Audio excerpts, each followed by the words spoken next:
Good morning friends. കഴിഞ്ഞ ക്ലാസ്സിൽ നമ്മൾ ഡിസ്കസ് ചെയ്തിരുന്നത് I stand with you against the disorder എന്ന് പറയുന്ന ജാനറ്റി ആംസ്ട്രോങ്ങിൻ്റെ ഒരു എസ്സേ ആയിരുന്നു. അപ്പോൾ അതിൻ്റെ ബാക്കി ഭാഗമാണ് നമ്മൾ പറയാൻ പോകുന്നത്. ഒക്കനാഗൻ ട്രൈബിനെ കുറിച്ചും അവരുടെ വാല്യൂസ്, അവരുടെ കൾച്ചർ, അവരുടെ ട്രഡീഷൻ, ഇതിൻ്റെയൊക്കെ ഇമ്പോർട്ടൻസ്, ഇതിനൊക്കെ കുറിച്ചായിരുന്നു ജാനറ്റി ആംസ്ട്രോങ് പറഞ്ഞുകൊണ്ടിരുന്നത്. അതിൻ്റെ ബാക്കിയാണ് ഇന്ന് നമ്മൾ പറയാൻ പോകുന്നത്. ഇതിൽ the emotional self is that which connects to other parts of our larger selves around us. We use a word that translates as heart. അപ്പോൾ അതിൽ ഇമോഷണൽ സെൽഫിനെ കുറിച്ചാണ് പറഞ്ഞത്.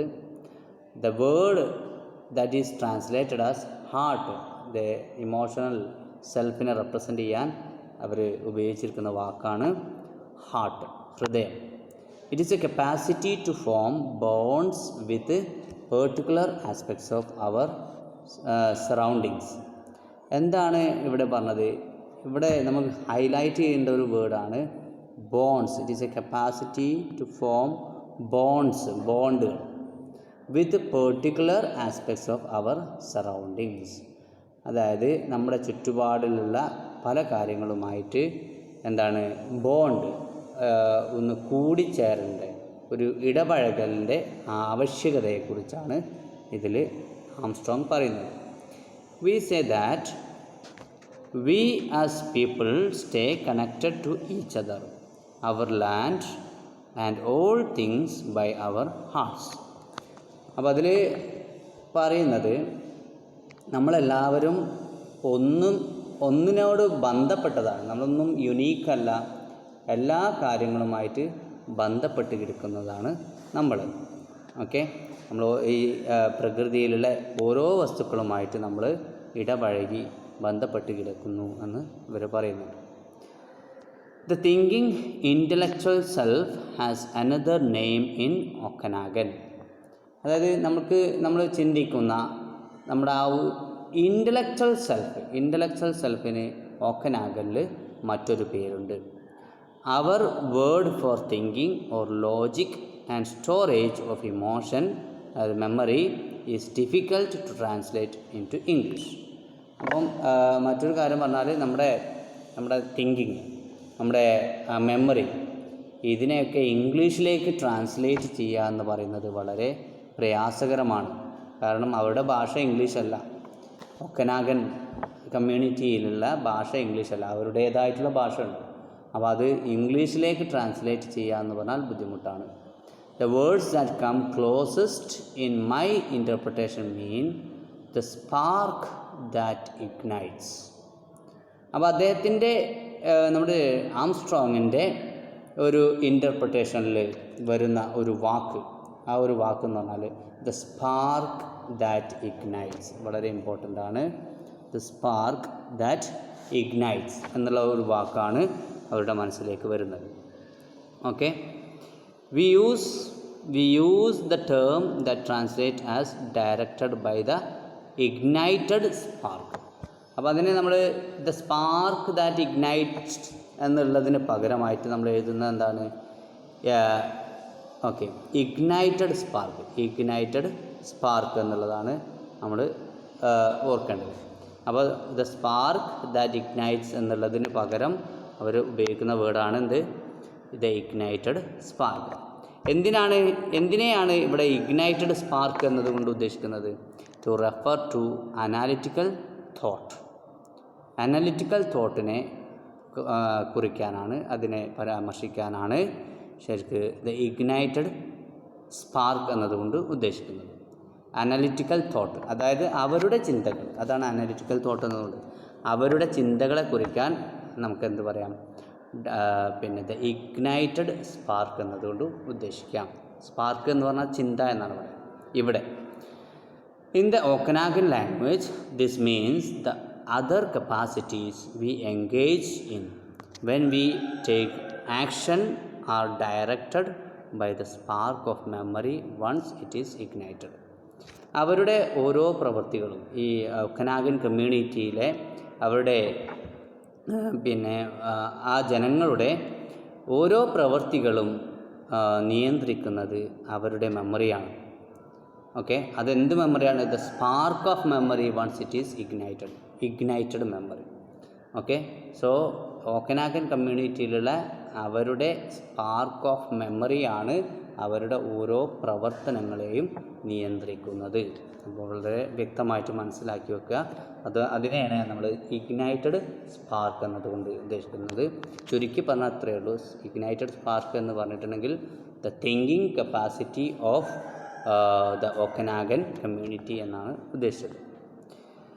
പിന്നെ പറഞ്ഞത് we know that in our traditional Okanagan methods of education we must be disciplined to work in concert with other selves to engage ourselves beyond our automatic response capacity. അപ്പോൾ ഈ ശരിക്കും traditional പരമ്പരാഗതമായിട്ടുള്ള ഒക്കനാഗൻ method അവർ പഠിപ്പിക്കുന്നത് എന്താണ് അവർ പഠിപ്പിക്കുന്നത്? അവർ മറ്റുള്ള വിദ്യാഭ്യാസം അവർക്ക് കിട്ടണം. വിദ്യാഭ്യാസത്തിൻ്റെ പ്രാധാന്യത്തെക്കുറിച്ച് ഈ ഒരു ചാപ്റ്ററിൽ പറയുന്നുണ്ടല്ലോ. എങ്ങനെയാണ് ജാനറ്റി ആംസ്ട്രോങ്ങിന് വിദ്യാഭ്യാസം കിട്ടിയത്, പ്രത്യേകിച്ച് ഇംഗ്ലീഷ് വിദ്യാഭ്യാസമൊക്കെ കിട്ടിയത് എന്നുള്ളതൊക്കെ പറഞ്ഞല്ലോ. അപ്പോൾ അതുകൊണ്ട് തന്നെ പിന്നെ മറ്റുള്ള വിദ്യാഭ്യാസമൊക്കെ ഇവർക്ക് കിട്ടുന്ന സമയത്ത് we must be disciplined to work in concert with other cells to engage our automatic response capacity. അപ്പോൾ അവരുടെ ഉള്ളിലെ ഉള്ള ഒരു ഓട്ടോമാറ്റിക് ആയിട്ടുള്ള ഒരു റെസ്പോൺസ് കപ്പാസിറ്റി ഉണ്ട്. അപ്പോൾ അതിനതീതമായിട്ട് അവർക്ക് പ്രവർത്തിക്കണമെങ്കിൽ ദേ മസ്റ്റ് ബി എഡ്യൂക്കേറ്റഡ്. അപ്പോൾ അവരുടെ ആ ഒരു ഇഗ്നൈറ്റഡ് സ്പാർക്ക് കൊണ്ടാണ് അവർ ഇതുവരെ ജീവിച്ചു പോരുന്നത്, ഇനി ജീവിക്കാൻ പോകുന്നതും. പക്ഷേ വിദ്യാഭ്യാസം കിട്ടുന്ന സമയത്ത്, ബാഹ്യമായ വിദ്യാഭ്യാസം അവർക്ക് കിട്ടുന്ന സമയത്ത് അവർക്ക് എന്ത് ചെയ്യാം? അവർക്ക് തീർച്ചയായിട്ടും അവരുടെ സ്വഭാവത്തിൽ ചില മാറ്റങ്ങൾ വരുത്തേണ്ടി വരും. അവർക്ക് മറ്റുള്ള ബാഹ്യമായ ഇടപെടലുകൾക്കും അത് സാധ്യമാകും. We know too that unless we always join this thinking capacity to the heart self, its power can be a destructive force both to ourselves and to the larger selves that surround us. നമുക്ക് ഒരു കാര്യം കൂടി ഇതിലൂടെ മനസ്സിലാവും. എന്താണെന്ന് വെച്ചാൽ, unless we always join this thinking capacity to the heart self, ഈ ഒരു തിങ്കിങ് കപ്പാസിറ്റിയിലേക്ക് നമ്മൾ കൂടിച്ചേർന്നിട്ടില്ലെങ്കിൽ, നമ്മൾ ജോയിൻ ചെയ്തിട്ടില്ലെങ്കിൽ, its power can be a destructive force both to our cells and to the larger cells that surround us. ഇതിൻ്റെ ഒരു power, ഇതിൻ്റെ ഒരു അധികാരം എന്ന് പറയുന്നത് നമുക്കും അതുപോലെ തന്നെ നമുക്ക് ചുറ്റുമുള്ള മറ്റുള്ള വസ്തുക്കൾക്കുമൊക്കെ ഒരു ഡിസ്ട്രക്റ്റീവ് ഫോഴ്സായിട്ട് മാറും. വളരെ പ്രത്യാഘാതങ്ങൾ ഉണ്ടാക്കുമെന്നാണ് പറഞ്ഞത്. Okay, unless we always join this thinking capacity to the heart self, its power can be a destructive force both to ourselves and the larger selves that surround us. അപ്പം നമുക്ക് മാത്രമല്ല, നമ്മുടെ ചുറ്റുമുള്ള എല്ലാത്തിനും ഇത് ഹാനികരമായിട്ട് മാറും എന്നാണ് പറഞ്ഞത്. ഓക്കെ, അപ്പോൾ ആ ഒരു തിങ്കിങ് കപ്പാസിറ്റി എന്ന് പറയുന്നത് we have to be educated, നമുക്ക് വിദ്യാഭ്യാസം കിട്ടിയേ തീരൂ. A fire that is not controlled can destroy. അപ്പോൾ അതിന് ഉദാഹരണമായിട്ട് പറയാണ്, ഒരു നിയന്ത്രിക്കാൻ കഴിയാത്ത അല്ലെങ്കിൽ നിയന്ത്രിക്കാത്ത തീ എപ്പോഴും മറ്റുള്ളതിനെ നശിപ്പിക്കും. ഓക്കെ, അപ്പോൾ അതുകൊണ്ട് തന്നെ നമുക്ക് already they have the spark in there mind. Okay, Ignited spark എന്ന് പറയും. ആ സ്പാർക്കിനെ വ്യക്തമായി കൺട്രോൾ ചെയ്തിട്ടില്ലെങ്കിൽ ഇറ്റ് വിൽ ഡിസ്ട്രോയ് അതേഴ്സ്. അതാണ് പ്രശ്നം. അപ്പോൾ അത് കൺട്രോൾ ചെയ്യാനാണ് അവർക്ക് എന്ത് ചെയ്യുന്നത്? വിദ്യാഭ്യാസം കിട്ടേണ്ടത്. പിന്നെ അടുത്ത പാരഗ്രാഫിൽ പറഞ്ഞത് the Okanagan teach that each person is born into a family and a community. Okanagan പഠിപ്പിക്കുന്നത് എന്താണ്? ഓരോ വ്യക്തികളും ഒരു ഫാമിലിയിലും ഒരു കമ്മ്യൂണിറ്റിയിലും ഒക്കെ ജനിക്കുന്നു. No person is born isolated from those two things. അപ്പോൾ ഒരിക്കലും ആ ഫാമിലിയിലോ അല്ലെങ്കിൽ കമ്മ്യൂണിറ്റിയിലോ അല്ലാതെ ആരും ജനിക്കുന്നില്ല. So as an Okanagan you are automatically a part of the community. അപ്പം ഒരു ഓക്കനാഗൻ എന്ന നിലയിൽ നിങ്ങളും ഒരു കമ്മ്യൂണിറ്റിയുടെ ഭാഗമാണ്, ഓക്കനാഗൻ കമ്മ്യൂണിറ്റിയുടെ ഭാഗമാണ്. So you belong.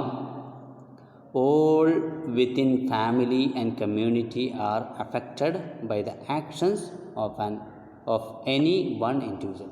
അപ്പോൾ അതുകൊണ്ട് തന്നെ ഓരോ വ്യക്തിയുടെയും പ്രവൃത്തികൾ അദ്ദേഹം ജനിച്ച് വളർന്ന ആ ഒരു കമ്മ്യൂണിറ്റിയെ സ്വാധീനിക്കുന്നുണ്ട്. ഓക്കെ, ഒരു കമ്മ്യൂണിറ്റി നന്നാവുന്നത് ആ വ്യക്തികളുടെ നന്മയിലും തിന്മയിലും അവരുടെ പ്രവർത്തനങ്ങളിലൊക്കെ. അവർ നല്ല പ്രവൃത്തി ചെയ്തിട്ടുണ്ടെങ്കിൽ നല്ല കമ്മ്യൂണിറ്റിയായി, ചീത്ത പ്രവൃത്തിയാണെങ്കിൽ ചീത്ത കമ്മ്യൂണിറ്റിയായി. അപ്പോൾ ആ വ്യക്തികൾക്കനുസരിച്ചാണ് ആ കമ്മ്യൂണിറ്റിയുടെ നിലനിൽപ്പ്. The capacity to bond is critical to individual wellness. അപ്പോൾ അതുപോലെ തന്നെ നമുക്ക് എല്ലാത്തിനോടും ഒന്ന് ബോണ്ട് ചെയ്യാൻ, കൂടിച്ചേരാൻ, ഇടപഴകാനുള്ളൊരു കപ്പാസിറ്റി നമുക്ക് ഓൾറെഡി ഉണ്ട്.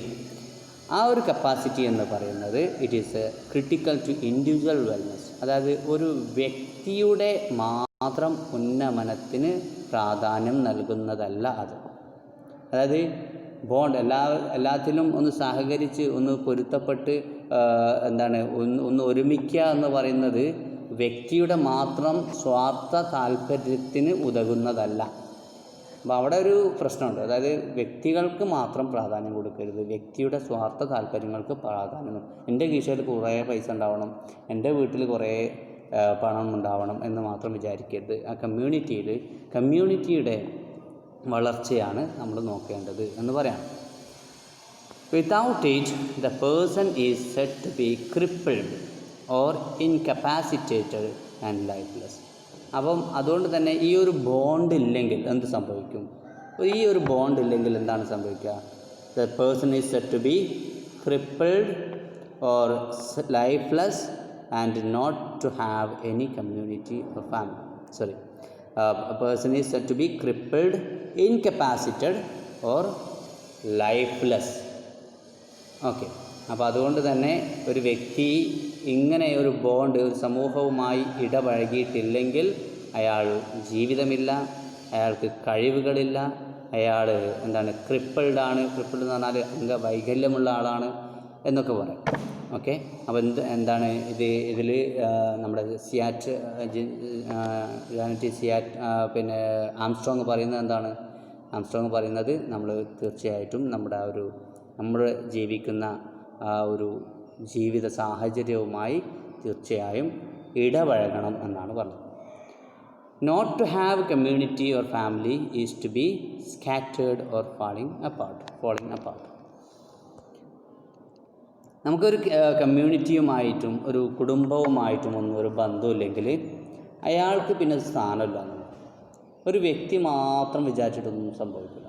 ആ ഒരു കമ്മ്യൂണിറ്റി, അയാൾ ജീവിച്ച വളർന്ന ആ ഒരു സാഹചര്യം, ആ ഒരു കമ്മ്യൂണിറ്റി, അതുമായിട്ട് അയാൾക്ക് നല്ല ഒരു ബന്ധം ഉണ്ടാവേണ്ടതാണ്. The Okanagan refers to relationship to others by a word that means our one skin. ഈ ഓക്കനാഗൻ കമ്മ്യൂണിറ്റീൻ്റെ പ്രത്യേകത മറ്റുള്ളവരുമായി അവരുടെ ബന്ധത്തെ പറയുന്നത്, ശരിക്കും അവർ വിളിക്കുന്നത് അവർ വൺ സ്കിൻ എന്നാണ്, ഒരേ തൊലിയുള്ള.